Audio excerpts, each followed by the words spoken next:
السلام علیکم دوستو، ایک بار جبرائیل علیہ السلام نبی کریم صلی اللہ علیہ وآلہ وسلم کے پاس آئے تو آپ صلی اللہ علیہ وآلہ وسلم نے دیکھا کہ جبرائیل علیہ السلام کچھ پریشان ہے۔ آپ صلی اللہ علیہ وآلہ وسلم نے فرمایا جبرائیل کیا معاملہ ہے کہ آج میں آپ کو غمزدہ دیکھ رہا ہوں؟ تو جبرائیل علیہ السلام نے عرض کی اے محبوب، کل میں اللہ پاک کے حکم سے جہنم کا نظارہ کر کے آیا ہوں، اس کو دیکھنے سے مجھ پہ غم کے آثار نمودار ہو رہے ہیں۔ نبی کریم صلی اللہ علیہ وسلم نے فرمایا کہ جبرائیل مجھے بھی جہنم کے حالات بتاؤ۔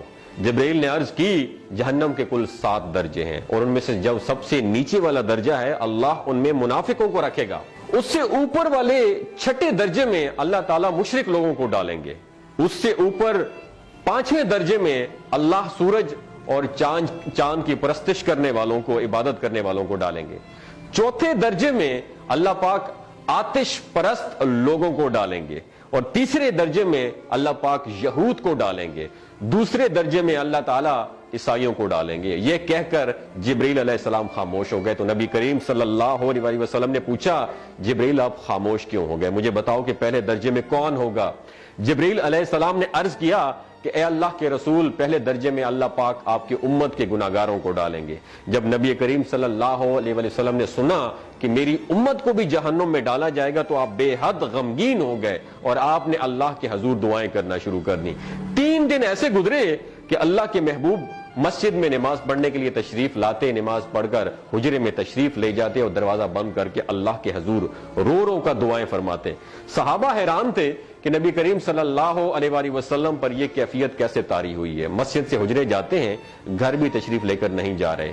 جب تیسرا دن ہوا تو سیدنا ابو بکر صدیق رضی اللہ تعالیٰ عنہ سے رہا نہیں گیا، وہ دروازے پر آئے اور دستک دی اور سلام کیا لیکن سلام کا جواب نہیں آیا۔ آپ روتے ہوئے سیدنا عمر رضی اللہ تعالیٰ عنہ کے پاس آئے اور فرمایا کہ میں نے سلام کیا لیکن سلام کا جواب نہیں پایا، لہٰذا آپ جائیں، ہو سکتا ہے آپ کو سلام کا جواب مل جائے۔ آپ گئے تو آپ نے 3 مرتبہ سلام کیا لیکن سلام کا جواب نہ آیا۔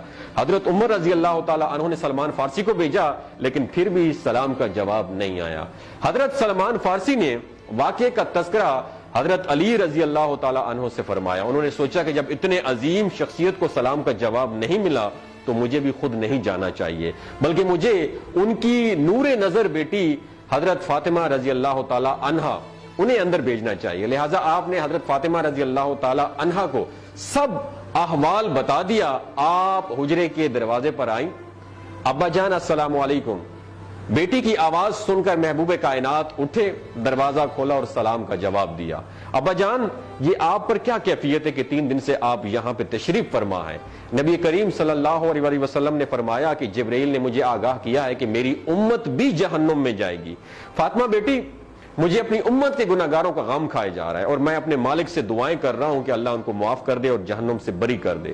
اور یہ کہہ کر پھر آپ سجدے میں چلے گئے، رونا شروع کر دیا، یا اللہ میری امت کے گناہگاروں پر رحم کر، ان کو جہنم سے آزاد کر کے اتنے میں حکم آ گیا وَلَسَوْفَ يُعْتِيكَ رَبُّكَ فَتَرْضَىٰ، اے میرے محبوب غم نہ کر، میں تم کو اتنا عطا کروں گا کہ آپ راضی ہو جائیں گے۔ آپ خوشی سے کھل اٹھے اور فرمایا کہ لوگوں، اللہ نے مجھ سے وعدہ کر لیا ہے کہ روز قیامت مجھے میری امت کے معاملے میں خوب راضی کرے گا، اور میں اس وقت تک راضی نہیں ہوں گا جب تک میرا آخری امتی بھی جنت میں نہ چلا جائے۔ بولتے ہوئے آنکھوں سے آنسو آنا شروع ہو جاتے ہیں بندے کے، جب بندہ سوچتا ہے کہ ہمارا نبی صلی اللہ علیہ وسلم اتنا شفیق اور غم محسوس کرنے والا ہے اور بدلے میں ہم نے ان کو کیا دیا۔